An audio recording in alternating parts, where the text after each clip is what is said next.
El Señor esté con ustedes. Con su espíritu. Proclamación de la buena nueva de nuestro Señor Jesucristo, según San Mateo. Gloria a ti, Señor.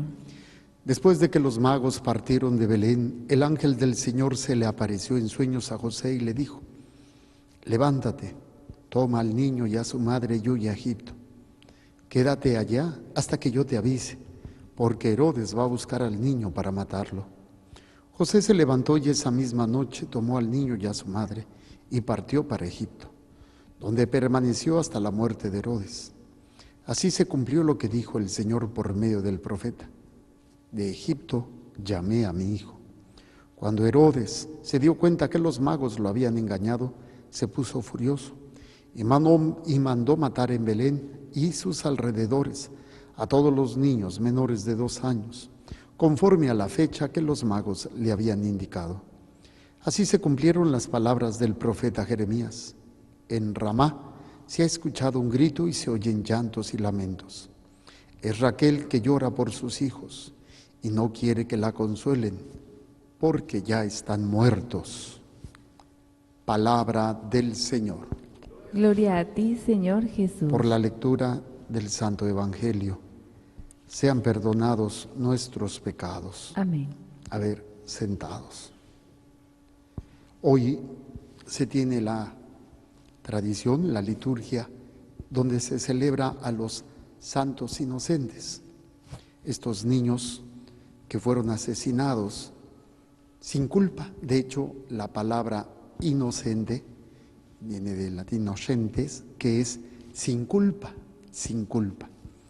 Pero muchas veces nosotros podemos presentarnos como inocentes de algún problema. ¿Cuántas veces somos inocentes de lo que se nos acusa? ¿Sí? ¿Y cuánta gente es inocente de los que están en la cárcel o de los delitos que se les están atribuyendo? Pero si somos honestos, a lo mejor somos inocentes de esta culpa, pero no somos inocentes de otras culpas. Esto es interesante porque sería retomar el planteamiento de lo que el Señor dice: el que esté limpio de pecado, que arroje la primera piedra. Pero en este elemento, cuando vemos el primer paso, nosotros no somos inocentes de nada. Tal vez no de todo lo que se nos puede acusar, pero sí tenemos, como dicen vulgarmente, cola que nos pisen. Y si estamos padeciendo injustamente por algo que no cometimos, si lo pusiéramos en una balanza, pues a lo mejor no seríamos tan inocentes. Es cuestiones muy objetivas, muy prácticas, para decir: bueno, es que yo no hice nada de esto, pero ¿y todo lo que has hecho? Imagínense que se pudiera acumular todo el daño, todo el mal que hacemos, y que pues lo que estamos padeciendo, esa injusticia por algo que se nos está atribuyendo, sirviera para aminorar un poquito la culpa del otro mal que hemos realizado.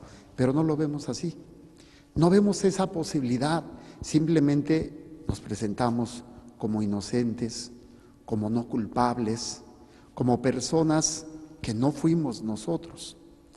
Y de hecho, pues nadie de nosotros, ninguno, la única criatura que puede presumir, que no lo hace, pero que puede presentarse de inocente, es la Virgen María, porque incluso ella fue la única que nació sin la culpa original.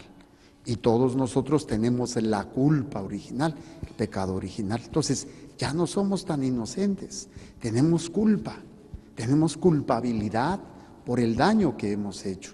Algunas veces probablemente no salga a la luz, pero está el daño. Entonces, ¿qué nos queda a nosotros? Primer paso, vamos a ver qué nos presenta esta lectura, la primera carta del apóstol San Juan, ¿sí? Y el primer planteamiento es: para poder estar en la presencia de luz de Dios, tenemos que estar limpios. Dios es luz, en Él no hay oscuridad, lo dice. Este es el mensaje que hemos escuchado de labios de Jesucristo y que ahora les anunciamos. Dios es luz y en Él no hay nada de oscuridad. No hay nada de oscuridad. Entonces, nadie que tenga oscuridad puede entrar en la presencia de Dios. Entonces, por más que queramos ponernos yo no fui culpable de esto, pero si te presentaras delante de Dios, ¿estarías completamente limpio? Fuera de la oscuridad, fuera de la culpa o del daño que has hecho. Pues no creo. Y es precisamente, dice, Dios es luz y en Él no hay nada de oscuridad. Si decimos que estamos con Dios, pero vivimos en la oscuridad, mentimos y no vivimos conforme a la verdad. Entonces, aquí hay una realidad. Dios es luz y podemos decir, yo estoy con Dios, pero tengo oscuridad. Entonces, como que no hay una realidad posible de que el hombre pueda estar en la presencia de Dios. Pero, dice, pero si vivimos en la luz, como Él vive en la luz, entonces estamos unidos unos con otros.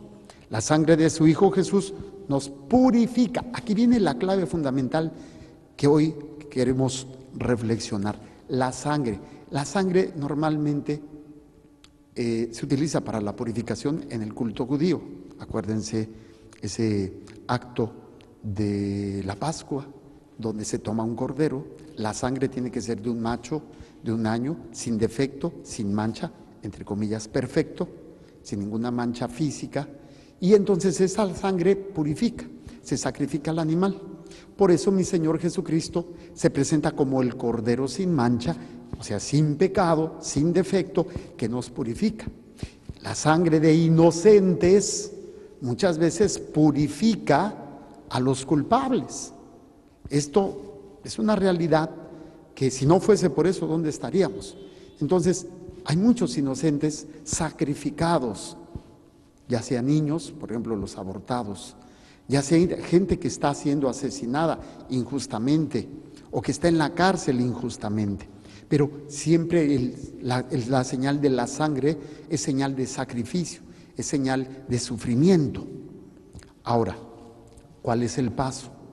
Yo quiero estar en la luz, pero tengo oscuridad. Entonces el primer paso que nos presenta dice, si decimos que no tenemos ningún pecado, nos engañamos a nosotros mismos y la verdad no está en nosotros. Entonces, lo primero que tengo que reconocer, que puede ser que no sea culpable de esto, pero soy culpable de muchas otras cosas. Soy culpable de muchas estupideces, de muchas miserias, algunas conscientes, otras no conscientes, otras porque estoy luchando y no tengo la capacidad para vencer y caigo, pero estoy luchando y caigo y estoy luchando, y otras porque nos gana la concupiscencia, o sea, el apetito, el miedo, el odio, el coraje, el sentimiento, la pasión. El primer paso es reconocer que siempre tengo culpa. No soy inocente 100%. Podré serlo de algo, pero tengo cola que me pisen. Dice, si por el contrario confesamos nuestros pecados, ok, entonces quiero estar en la luz, pero no puedo porque tengo pecado, estoy en la oscuridad. Ahora, ¿cuál es el segundo paso? Reconozco que tengo oscuridad, tengo que confesarlos. Sacramento de la confesión. Si confesamos nuestros pecados, Dios, que es fiel y justo, nos lo perdonará y nos purificará de toda maldad. Obviamente, pues esta es la condición del hombre, necesitamos buscar la purificación. Tenemos el sacramento de la confesión, pero desgraciadamente cometemos un pecado y tenemos el daño hecho. Hay que reparar la falta. A veces se puede reparar, por ejemplo, robé 100 pesos. Reparar la falta sería devolver esos 100 pesos. Pero cuando es un pecado que no puedo reparar al 100%, queda esa impureza o queda esa deuda que tengo. Y por más que yo quiera, no puedo repararla. Un ejemplo sería cuando hablamos mal de alguien y después nos damos cuenta que era mentira lo que nos llegó y tratamos de corregir, pero lo que ya salieron de nuestros labios ya no se puede corregir. Ya es un daño. Hay un daño a la honra, hay un daño al nombre, a la reputación de una persona. O matamos a alguien, pues ya no puedo reparar la vida, ya no puedo devolverle la vida a esa persona.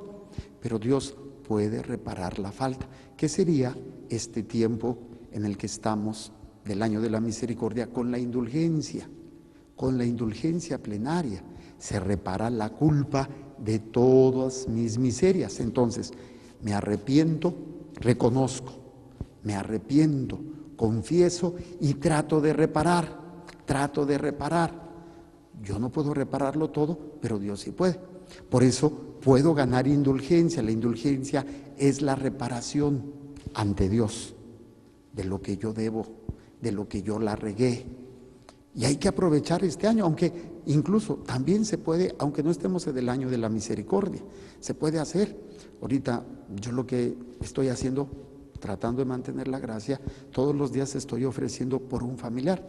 Ya llevo a mis 2 abuelos maternos, mis 2 abuelos paternos. Hoy estoy ofreciendo por un tío materno, mi tío Eduardo, y mañana será por mi tío Sergio. Con esto termino los tíos maternos, luego me voy con los tíos paternos, y luego así, ir abarcando cada día por un alma, tratar de hacer esto. Obviamente ya hubo un día en donde lo ofrecí por mis faltas, una reparación, ganar indulgencia para mí, pero ahora hay que aplicarlo por todas esas almas en donde el Señor es el que repara.